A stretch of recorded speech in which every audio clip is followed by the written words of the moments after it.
At American University, we don't just hope for change, we create it.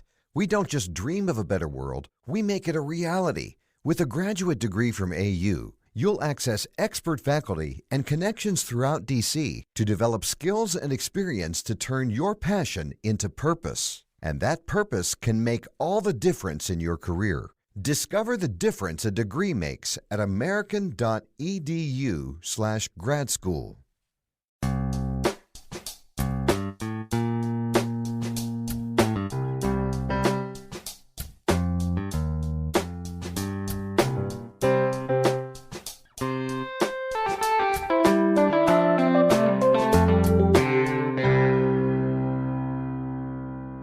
Welcome to Accelerate Your Business Growth with your host, Diane Helbig. Diane is a leading small business development and leadership coach, author, and speaker who is passionate about sharing valuable ideas, tips, and techniques with business professionals worldwide. Diane brings you the world's experts and gurus in all things business, whether it's sales, structure, social media, planning, or plateauing. Guests bring their expertise and energy to each episode. When growing your business is your focus, Accelerate Your Business Growth is the show to listen to. Got a topic or guest suggestion? Let Diane know. The goal is to make sure you have the information you need to move your business forward. Thanks for joining us. Settle in and enjoy. Hi, everybody. Thank you for joining me for another special episode of Accelerate Your Business Growth. This is another COVID episode where we bring you information that hopefully is useful to you in your business as we go through these crazy times. Today, I'm joined by Gerri Detweiler from NAV to talk about the funding programs for small businesses that are being offered by the government. Gerri is a leading, nationally recognized financing and credit expert with more than 20 years of experience. During the 2008-2009 financial crisis, Gerri was interviewed hundreds of times, providing insightful expertise and actionable advice for traversing the turbulent landscape and unknown change.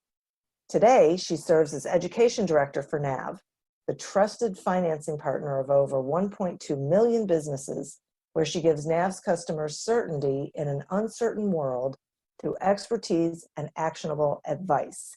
And boy, are we in an uncertain world. Thanks so much for joining me today, Gerri. Oh, thank you, Diane. Pleasure to be here. I am thrilled to have you here. So at the airing of this, we are in the middle of, we had like one round, I will say, of that PPP, and the government is currently trying to vote on another round of funding. Let's start with, I guess, maybe like a baseline of, can you talk a little bit about the CARES Act that already passed and what that means for small business owners? And then we can move into, okay, and then where do we go from here? Sure. And I'm glad you pointed out, where we are right now. And we're talking on April 20th, and things can and will change. We're waiting for Congress to pass another round of funding, hopefully reaching many of the smaller businesses that may have missed out in the first round of funding. And that it covers two programs, both the Economic Injury Disaster Loan and the Paycheck Protection Program loans. So I'll back up just about a month in time. Let's see, maybe more like a month and a half ago.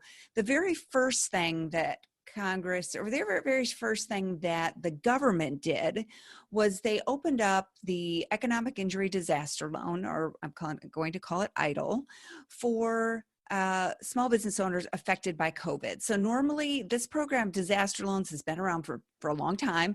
And normally what happens is you have a disaster, usually a physical disaster, a tornado or hurricane. They declare a national disaster, and then the business owners in that area of the disaster are allowed to apply for one of these loans. And they're basically low interest rate, long-term working capital loans designed to help the business get through the current crisis, relaunch their business afterward, and then pay that loan back, once their business is back on its feet. And they're very attractive loans. So the EIDL, they announced it in early March and then very quickly made it available in all 50 states. And that loan is a loan under the SBA program for up to $2 million. And it is 3.75% interest rate, can have a repayment term as long as 30 years, and it's 2.75% for nonprofits. Now, subsequent to that, a couple weeks later, Congress passed the CARES Act, and the president signed it on March 27th. And that law contained a number of programs that could help small businesses, including the PPP, which we could talk about, but also a grant that is part of the disaster loan. So when you apply for EIDL, when you apply for an economic injury disaster loan, you check a box now that says, I'd like to be considered for an advance. And the way the legislation was written, it was up to $10,000 to be paid in 3 days. Well, 3 days did not happen.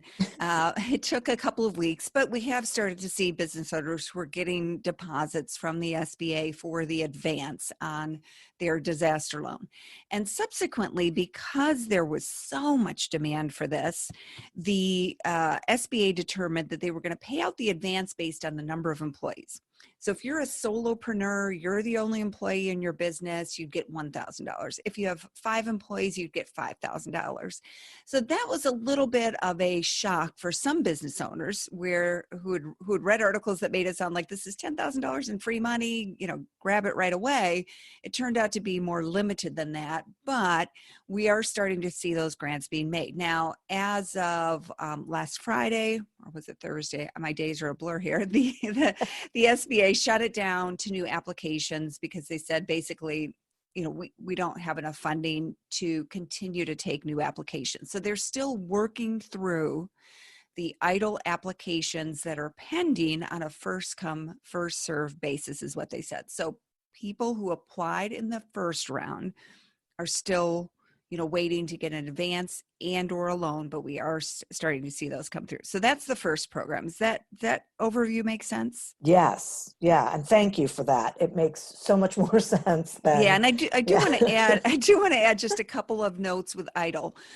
One is this is a working capital loan. You don't actually ask for how much you need. And that's very confusing to the small business owner. What you do is you fill out a simple application with the SBA online. And I do hear from people who think they applied for PPP or EIDL and they're confused. And what I tell them is if you went to sba.gov, you applied for EIDL. If you went to a lender, like a bank or an online lender, you applied for PPP. So that's the easiest way to distinguish those. You only get EIDL through the SBA and on the SBA's website. And the other thing to keep in mind is with EIDL is there is a credit check. So they will check your personal credit. And if you are anything other than a sole proprietor, they'll check your business credit through DNB as well. And acceptable credit is a requirement. So we did write about that extensively in the first FAQs article we did about disaster loans. We've seen a few people turn down for the EIDL loan based on credit, though you certainly can provide an explanation and ask for reconsideration. But even if you are turned down and you qualify for the advance or the grant, you get to keep that regardless of whether you're approved or declined for EIDL. So that is a source of funding that is not going to be dependent on your credit. Okay. That's interesting. Yeah, Okay. I mean, and I think a lot of people are confused because they're seeing it's a grant to help me through my business. But traditionally, when you apply for EIDL, you're applying for a loan. The advance is just part of it to get money in the hands of business owners faster, right? That's something that came later with the CARES Act. But the overall purpose is it's a loan and you're borrowing it from the government. So the government, if we default on loans that are owed to the government, whether it's your federal student loan or whether it's your tax debt or whether it's your economic injury disaster loan, the ultimately taxpayers on the hook, right? So the government is trying to minimize the likelihood that significant numbers of these loans will go into default and that will come out of taxpayer funds. So that's why a credit check is involved. And again, there are ways to ask for reconsideration and provide an explanation if credit is an issue for you. Got it. Okay, boy, that is so helpful. So, okay, so oh God, I have so many questions for you. Well, maybe we should talk about PPP and compare Okay, that for a let's. second. Great, that's You want to great. jump to that, and Yes. then we can always talk about the two. Yes, Okay. Diane, if I get 5 or 6 valid comments on a blog story, it's unusual. Most of them are scams about, credit Yeah, repair. yeah. I answered yesterday 138 questions from business owners on one of these blog posts, just one of them. So yes, the questions are coming in, they're valid, and there's lots of them. So if you feel Yeah. confused, do not feel bad. I feel confused on a daily basis. I read the regulations, I read the guidance from the SBA, and then I still have questions. So don't feel bad. Okay, But good. let's talk about PPP for a Okay, second. So good. PPP was something that was created by the CARES Act. It's the Paycheck Protection Program loan. And I want to emphasize that name. It's Paycheck Protection.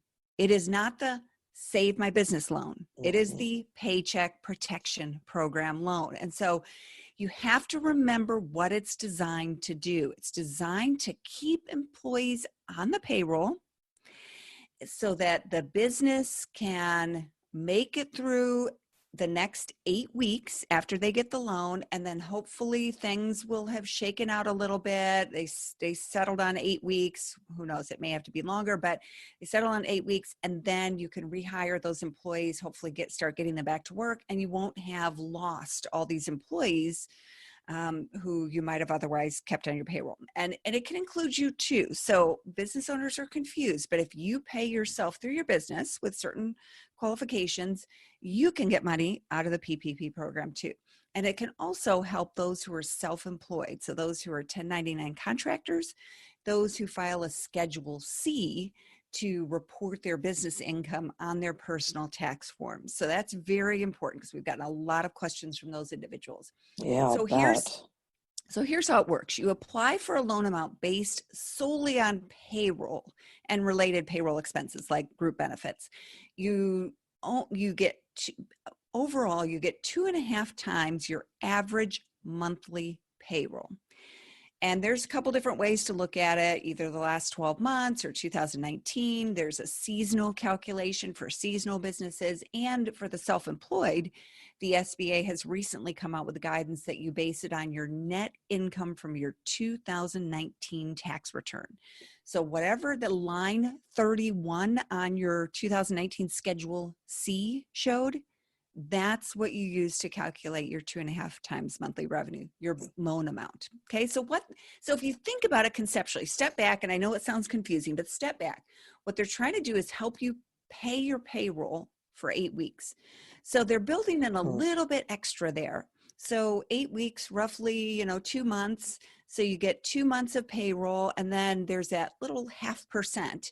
And that can be used for certain expenses, such as rent, mortgage utilities, mortgage interest, and utilities.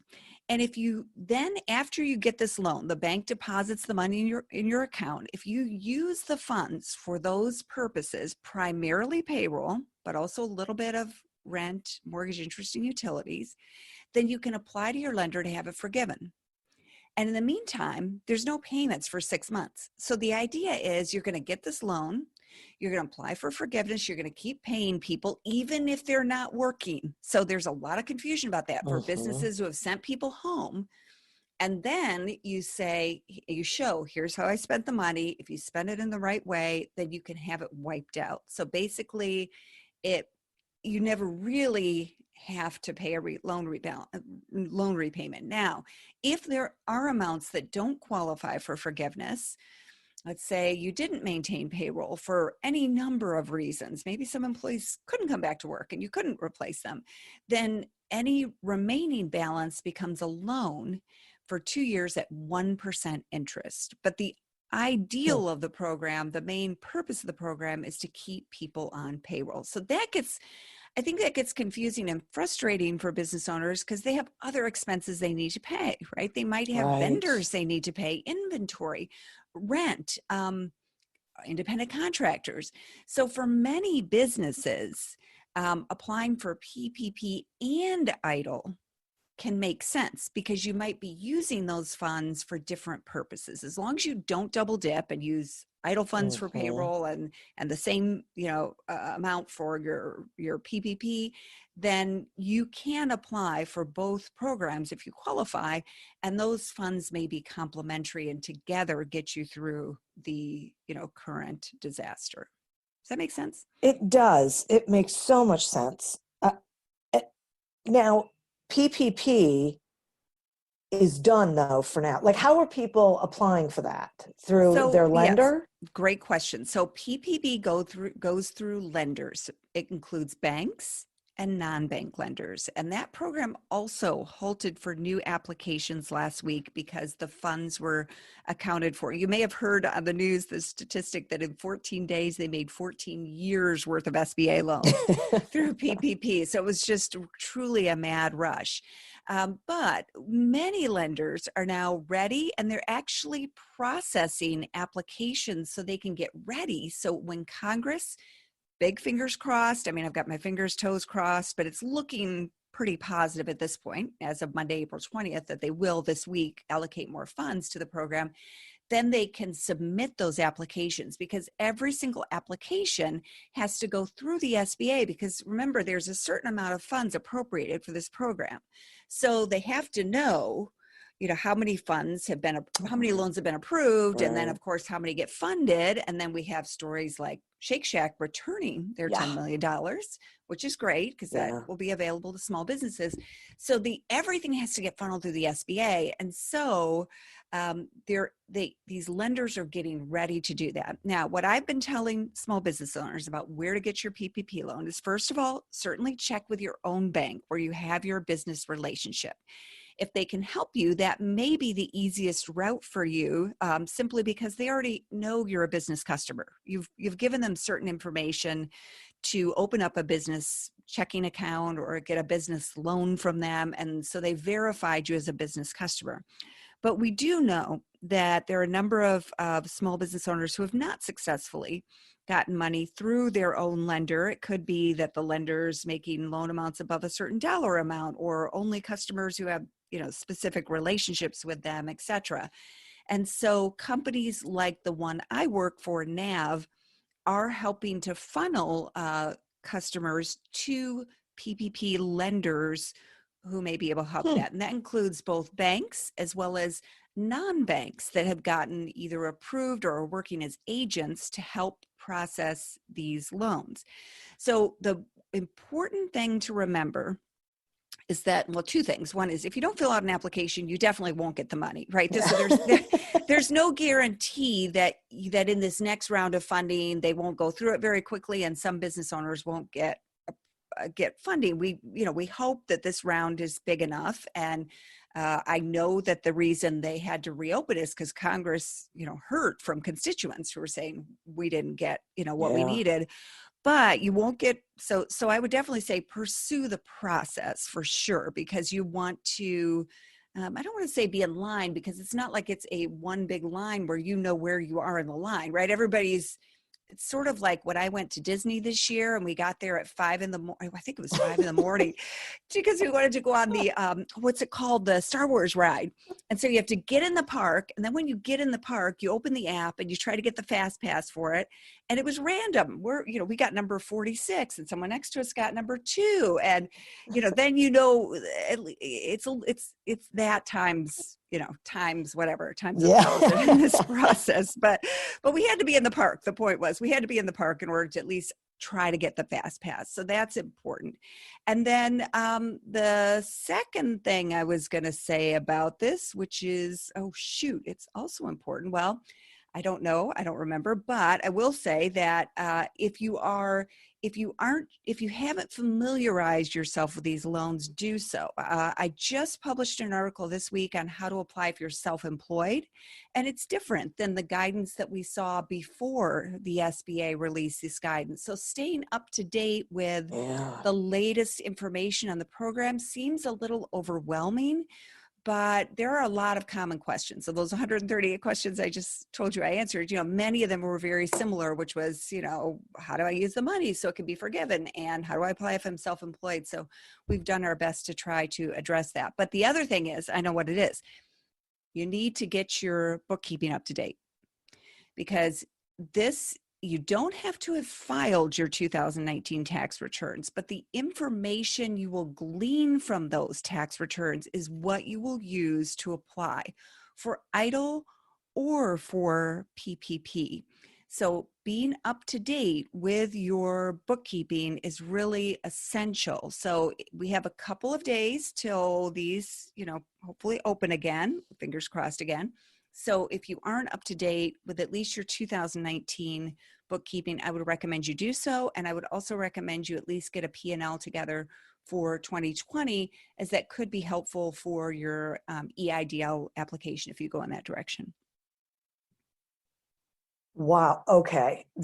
This is unbelievably valuable, because I was going to ask you about the self-employed, because I'm a member of NABO, and we sit on these conference calls with people trying to figure it out.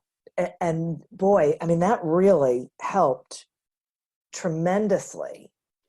Yeah, and Diane, I must say, we still need more guidance on a number of issues, but the frustration with the self-employed was we knew they could qualify for PPP, but they announced that they would open the application for the self-employed on April 10th, but no guidance came out. That was Good Friday. Right. No guidance came out till the following week. And so all these people who wanted to apply because the application was supposedly open for them didn't know how to calculate their payroll.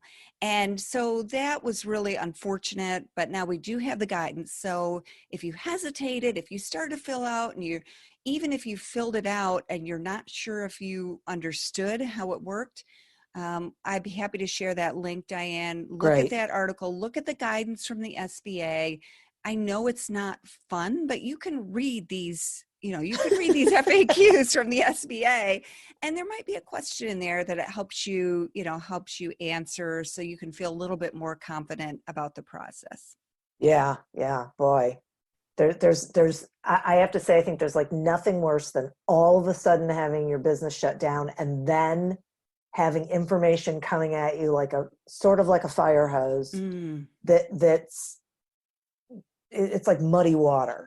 Mm-hmm. And everyone is scrambling because they're trying to figure out how they're going to stay afloat or how they're going to weather the storm or whatever it is.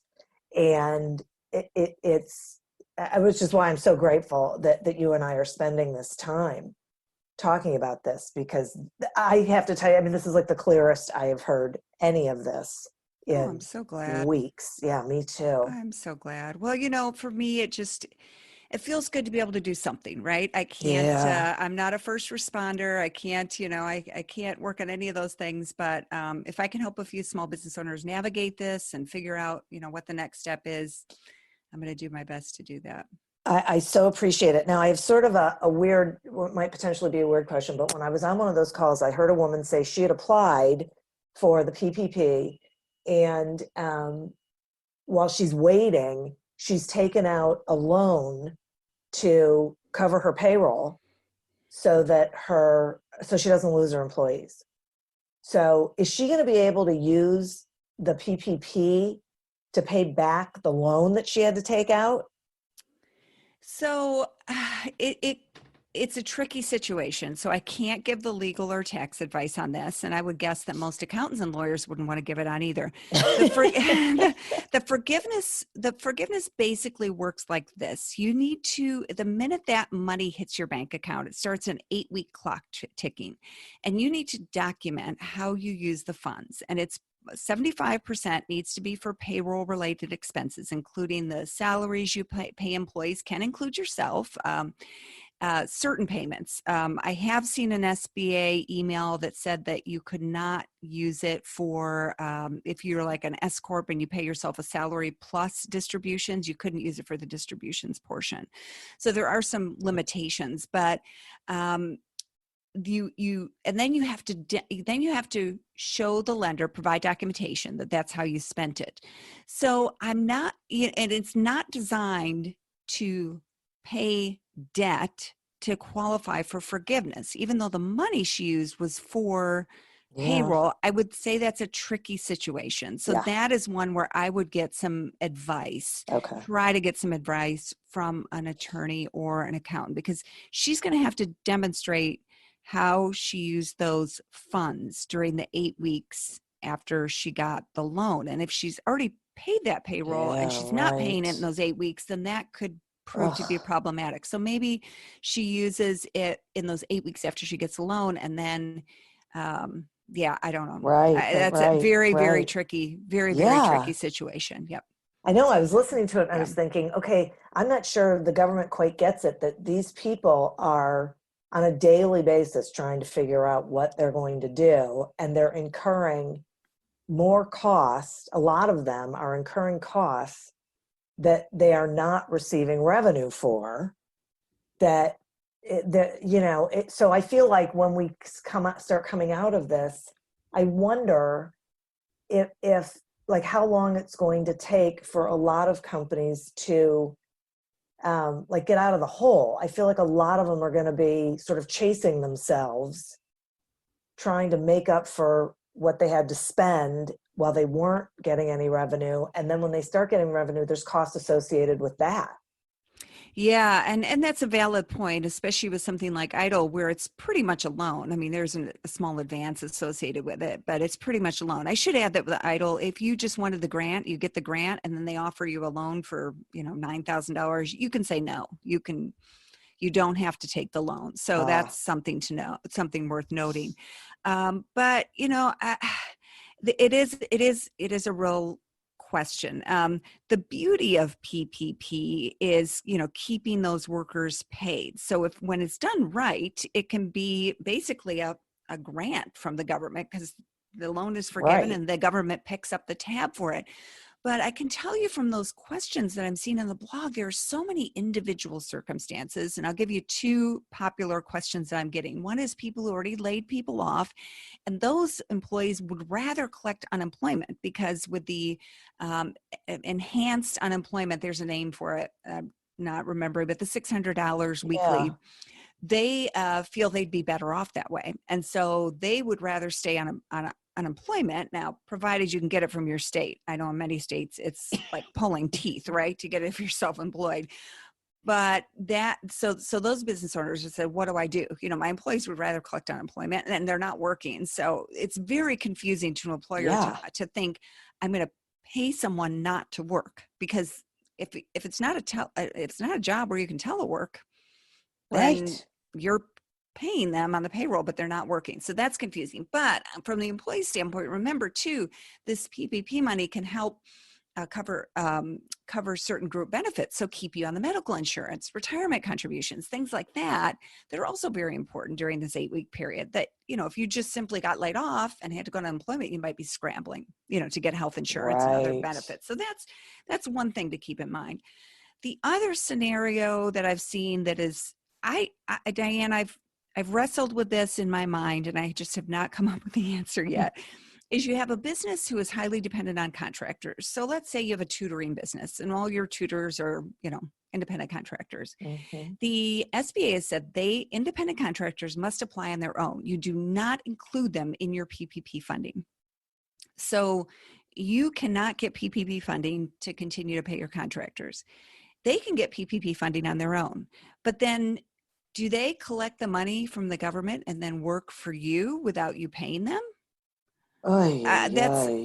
It's a very valid question that I simply haven't found an answer to. So these business owners who are reliant on independent contractors are really concerned, because they can't get PPP funding to pay their contractors. But if they don't pay contractors, their business can't continue. Right. So I don't have a good answer to that one yet. I wish I could pick the brain of someone who wrote that legislation or that guidance and see where their thinking is. I'd like to know. It's so interesting. I'm listening to you and I'm thinking, I think God bless them. I'm not a big fan of most of our leaders, so to speak, but they're doing the best they can. And this is a crazy situation. And there are so many variables of how small businesses are created and run. And that part of what's happening is we are realizing how diverse the small business landscape really is. And what is really going, so it's sort of hard to just like put I think what they like to do is be able to say, okay, here's a pot of money and here's a thing. Go spend it. You can't really do that here. Yeah, amen. And your comment about diversity, I think that just really, really hits home when I read the comments and realize how many different, one business has 3 employees and 2 contractors, or there's just so many different variations on small business and their financial needs during this time. I think once we come out of it, I've been talking for the past 5 years that I've been with NAV about, how you need to line up financing before you need it. And I always, on my slide, it always says opportunity or crisis. And this is certainly qualifies as a crisis. I've talked about the need for having a business bank account, and about 20% of small businesses, depending on the industry, it can be higher, don't have one. So they certainly felt it when they went to their bank and the bank said, we're only going to take applications from those who have an existing relationship with us, right? Right. So there's all these things that we've been talking about for years to small business owners. Make sure your bookkeeping's up to date, make sure you're organized on your finances, pay yourself a salary. Don't just take money out of the business as you need it, but really pay yourself a salary. All those things that make a material difference in a situation like this. So not to beat anyone up, because every business owner is, trying to do the best they can.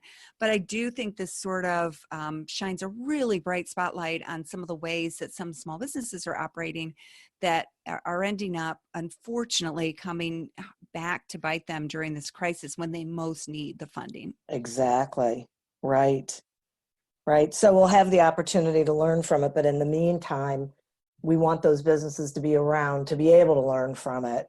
Yes. On the other side of this. And that's part of the problem too, is no one knows when the other side of this is actually going to happen. Yes, yes. And the one thing I keep emphasizing everyone should do if they're having trouble with either questions about this program or getting the funding or whatever is contact your, legislators in Washington, D.C., because ultimately, they're the ones who are going to get behind small business to get that funding increased. And it's so interesting, Diane, I saw an article over the weekend that it was talking about Katie Porter's office and how, and many congressional offices, how they've had to ramp up their staff to take calls. And a big portion is from small business owners. Yeah. So, when you call, be kind. The staffer is feeling stressed and overwhelmed as well, but let them understand, let them know what these questions are that you're not finding any answers to. Let them know that, if your accountant or attorney is saying, well, I can't answer that because we don't have guidance on it. Let them know that, because we need guidance to come out so that business owners can operate with more certainty in this very uncertain time as they navigate these programs. Exactly. And remember that they know, what was it? I had a friend who was the executive director of a really big small business chamber. There were like 16,000 members. And he would say, the interesting thing about small business owners is that when you've met one, you've met one. Like, you can't say you've met all of them, because there's just no way, right? Yes. So, and in all fairness, if a legislator has not owned a business or does not currently own a business, they don't know. Mm-hmm. This is new for them as well. So everybody is in a learning curve with right. this thing. That's right. Ugh. Yeah. Wow. Yeah. Wow. So, okay. We're going to leave it with those two things because I think they are so huge. So we don't know technically what is going to happen, but with this next thing that's going to come out. But I really like what you said about go ahead and get with your lender now to get the process started, so that when the funds become available, at least you're in the process. At least you're closer to completing your application. That's right. Yes. Yeah. And we do, by the way, have a ton of articles that go into detail on this on the NAV blog. And an easy way to start is with our calculator. Now, that is not designed right now for the self-employed. So, but it'll take you to a page where you can get more information. And that is at nav.com/SBA loans. So just SBA loans. And Okay. that will, for anyone who has employees or a business structure other than a 1099 or other than a Schedule C filer, that will help you understand how much you may qualify for. And then there's a bunch of FAQs at the bottom, and then you can go to our articles, and I will update them as soon as I get new information. Oh, and thank goodness. I mean, thank goodness you are doing this and figuring all of this out for people, because I think that helps all of us to at least breathe, because we know there are people out there who are weeding through all of this with a better understanding of it than we have, so we don't have to necessarily get an education in the middle of all of the insanity. Yeah, we're trying. Well, keep it up. It's really great. And I would also recommend to people to go to the NSBA website, nsba.org, and because I get notifications. I'm a member of NSBA, and I get notifications all the time with like pre-written emails to send to my Congress people and my senators saying, okay, you got to do this, because they're a nonpartisan, like the oldest nonpartisan lobbying group for small business. And So, that makes it a lot easier for the small business owner who is time crunched, right? Having to yeah, write the whole message themselves. They can see yeah, what the issues are. So I think that more than ever, the kinds of things you're doing with small business owners, the kinds of things that groups like NSBA is doing, it's so important to feel like you're part of someone who has your back, right? yeah, Because right, business ownership is lonely to begin with, but right now it's it can be downright just isolating and scary, right? So yeah. knowing someone has your back and is trying to help the best they can can hopefully provide a little measure of comfort and some important information. Well, this is also the great thing about NAV too. So if you would share a little bit more about what NAV is all about and how people can, I have the link that you gave about nav.com/SBA loans, but how they can find you and other resources. Yeah. So I've been with NAV for 5 years. I'm education director, so I do a lot of content and podcasts and things like that. I come from a credit background of many decades, and NAV is the easiest way to describe us, at least pre-COVID. Is we're like Credit Karma for small business. So business owners would come to us to see their business credit for free. We're the only site where you can see your business credit from DNB, Experian, and Equifax for free, and then you can also see your personal credit. And then we use that information to help match small business owners to lending products. We don't sell information. We just use it with the technology within the platform to show you, what you may qualify for. And we very quickly had to adapt to help our customers and other small business owners with the COVID relief loans. So the calculator that I mentioned, the CARES Act came out on Friday, and by Monday morning, our team worked all weekend to launch that and have that available. And over 95,000 small business owners have used that calculator to help understand how much they qualify for. So we're truly trying to bring technology to the process. So when it comes to these loans, we're partnering, like we always do, with lenders, and in this case, what they're called agents. They're ones who can help facilitate these loans. And we're partnering with them to help direct the small business owner to places where they can get a PPP loan. And I do remember now, real quickly, what I forgot to tell you, and that was that no matter where you go for a PPP loan, the cost is the same.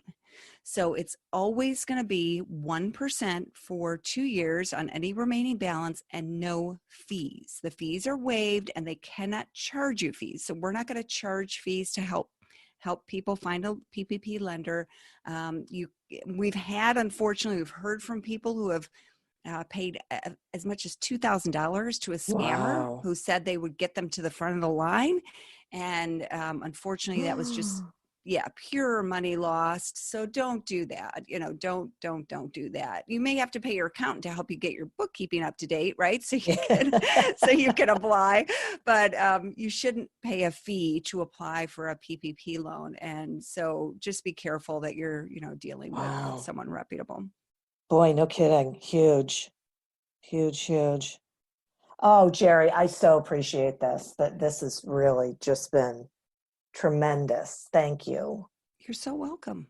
Wow. So, and guys, this will be something you're going to want to share with other people. You'll want to refer back to it. And as we go through all of these changes, make sure that you are connected to the nav.com site so that you can be getting updates as they get them. They're putting out blog posts, they're sharing information as they get it. You can tell by listening to this episode that Gerri's really good at explaining stuff so that the layman like us can understand it. So make sure you've got that connection going. And please continue to prosper and be curious. And I'm going to add, continue to breathe deep and slow. We will get through this. And until we meet again on another episode of Accelerate Your Business Growth, goodbye and good day.